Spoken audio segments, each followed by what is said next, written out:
शिव जी को दो चीजें ऐसी चढ़ाई जाती है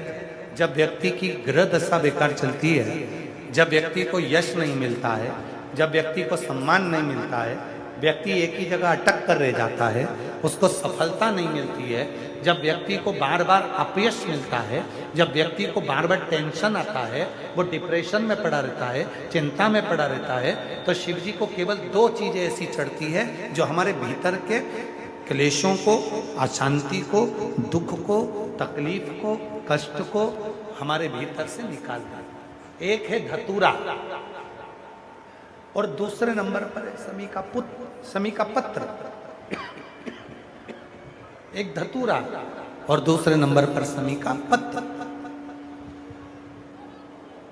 ये जो समी का पत्र होता है, समी का जो पत्ता होता है, इस पत्र में इतनी प्रबलता होती है समी के अंदर कि जैसे कहते हैं समी की जो लकड़ी होती है अगर वो आगी में डाली जाती है तो वो समी की लकड़ी आगी में लंबे समय तक चलती है, उसकी आग बुझती नहीं है, सारी लकड़ियों की आग जल्दी बुझ जाती है, पर समी की लकड़ी की आग लंबे समय तक चलती है। उसी तरह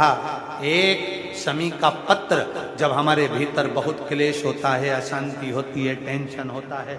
डिप्रेशन होता है, जब मन में अशांति होती है, चिंता होती है, व्याधि आती हैं, तो एक शमी का पत्र जब हम भगवान देवाधिदेव महादेव को समर्पित करना चालू कर देते हैं तो हमारे भीतर की जो भी तकलीफें हैं, कष्ट हैं, बीमारियां हैं, रोग है, ये सब धीरे धीरे कटना प्रारंभ हो जाता है। एक शमी के पत्र में वो बल होता है, एक धतूरे में वो बल होता है, एक धतूरे में और शमी के पत्र में वो प्रबलता होता।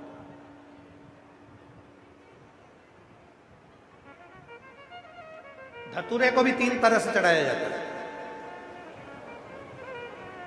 जब घर में बहुत क्लेश होता है, अशांति होती है, तो धतूरे को चढ़ाने के बाद शिव जी पे जल चढ़ाया जाता है। जब कोई घर में बड़ी बीमारी आ जाती है और डॉक्टर ने कह दिया कि इसकी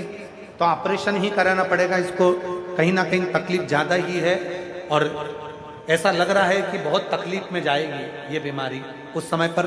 धतूरे में लाल चंदन और पीला चंदन लगाकर शिव जी को चढ़ाया जाता है। और तीसरे नंबर पर जब घर के लोग सब अलग अलग दिशा में जाने लगे, ना ये हमारी सुने ना वो हमारी सुने, सब अलग अलग दिशा में भाग रहे हैं, तब धतूरे के साथ 5 काली तिल को डालकर धतूरे पर शिव को समर्पित करना प्रारंभ किया जाता है, तो सब ठीक होना प्रारंभ। 3 क्रम धतूरे, 3 क्रम धतूरे।